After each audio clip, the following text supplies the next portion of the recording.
Hello mga mare! Kumusta na kayo dyan? Ako nga po pala si Mama Lynn. Ngayong araw nga ay naglaba ako ng aming mga kumot at cover ng aming kama. Idinamay ko na din ang punda ng aming mga unan. Ganda na nga ang panahon ngayon dito sa amin at lumabas na din si Haring Araw. Kaya naman makakapaglaba na ako. Ilang araw nga din hindi nagpakita si Haring Araw. Kaya naman natambak talaga ang aking labahin. Habang busy nga ako sa aking paglalaba, eto naman si Mama ay nagiinit ng tubig. Naubusan nga pala kami ng kahoy, kaya naman bunot na laang ng niyog ang kanyang ginagato.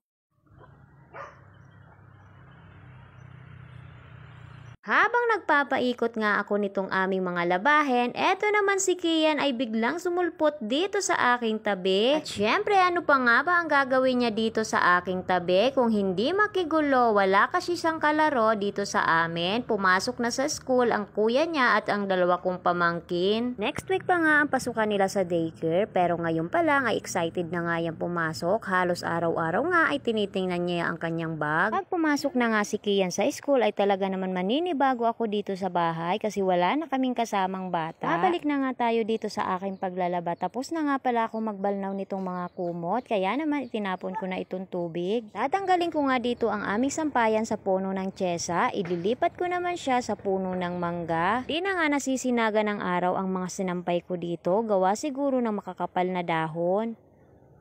At inumpisahan ko na nga ang pagsasampay nitong mga kumot. Kung nakikita nyo nga ay napakaganda talaga ng panahon ngayon dito sa amin. Pero sa ibang lugar ay patuloy pa rin ang pag-ulan at nabaha na din. Buti na nga lang ay hindi bahain dito sa aming lugar. Pag nanonood nga kami ng balita ay puro na lang baha ang aming nakikita. Ngayon nga lang nakapagwalis dito si Mama sa duyan kasi naman hindi ko talaga siya pinapalabas pag naambon at iniiwasan ko na magkasipon o magkasakit siya. Ano naman ang panahon ngayon ay bawal talagang magkasakit at mahirap ang buhay. Tapos dagdagan mo pa ng napakamahal na mga bilihin. Kaya mula rito sa aming tahanan sa Taysan, Batangas, i-vlog na yan.